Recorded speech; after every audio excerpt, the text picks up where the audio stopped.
पुतली की हिंदी कहानी। 4 मित्र थे। इनमें से एक खाती था, एक दर्जी था, एक सुनार था और एक ब्राह्मण था। चारों ने परदेश में जाकर धन कमाने की सोची और एक दिन ठीक मुहूर्त देखकर अपने गांव से रवाना हो गए। चलते चलते शाम हो गई तो एक कुएं के पास रात वासे के लिए ठहर गए। सबने भोजन किया और फिर सोने की तैयारी करने लगे। सुनार के पास सोना था, इसलिए उसने कहा, भाइयों, सबका एक साथ सो जाना ठीक नहीं होगा। दर्जी ने कहा, हाँ भाई, ठीक कहते हो, हमको बारी बारी से पहरे पर जागना चाहिए। ब्राह्मण ने सबके पहरे का समय निश्चित किया। पहरे पर सबसे पहले खाती की बारी आई। वह जागने का प्रयत्न करने लगा, किंतु थकावट के कारण उसको नींद आने लगी। उसने सोचा कुछ काम करना चाहिए। खाती ने एक लकड़ी का टुकड़ा लिया, औजार निकाले और पुतली बनाने लगा। अपना पहरा खत्म होते होते उसने लकड़ी की एक सुंदर पुतली बना ली और फिर दर्जी को जगाकर सो गया। दर्जी ने देखा पुतली तो बहुत सुंदर बनी है। उसने रंग रंगीले कपड़े निकाले, पुतली का नाप लिया और फिर सीने लगा। अपने पहरे के समय में उसने पुतली के लिए अच्छी सी चोली और घेरदार घाघरा तैयार कर लिया।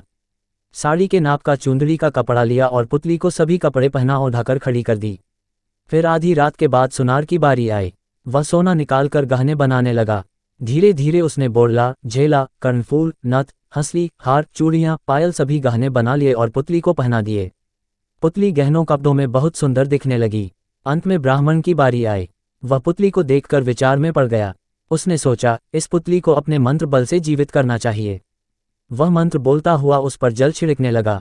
सुबह होते होते पुतली जीवित होकर जवान लड़की बन गई। सवेरा होते ही सभी जाग गए और सुंदर लड़की को अपने पास देखकर आश्चर्य करने लगे। ब्राह्मण ने कहा, इसको मैंने मंत्र बल से जीवित किया है, इसलिए मैं ही इसके साथ विवाह करूंगा। खाती बोला, वाह जी, यह कैसे हो सकता है? पुतली तो मैंने बनाई थी। दर्जी बोला, इसके लिए मैंने ही कपड़े तैयार किए हैं, इसके साथ तो मैं ही विवाह करूंगा।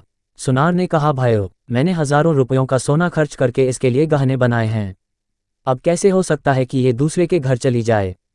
इतने में गांव के कई लोग भी जागकर अपने काम धंधे के लिए कुएं पर आ गए।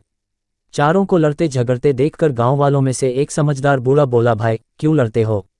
पूरा मामला समझाकर कहो। चारों ने बारी बारी से अपने बयान दिए और लड़की के साथ विवाह करने का अपना अधिकार बताया।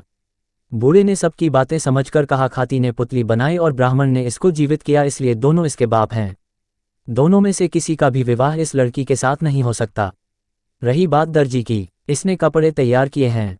ये काम मामा का होता है। विवाह पर मामा मायरे के रूप में कपड़े लाता है और विवाह करने वाला व्यक्ति गहने लाता है। गहने पहनाने वाला सुनार है, वही इस लड़की से विवाह कर सकता है। सबको ये न्याय स्वीकार करना पड़ा। सुनार उस लड़की से विवाह कर अपने घर लौट आया और दोनों सुख से रहने लगे।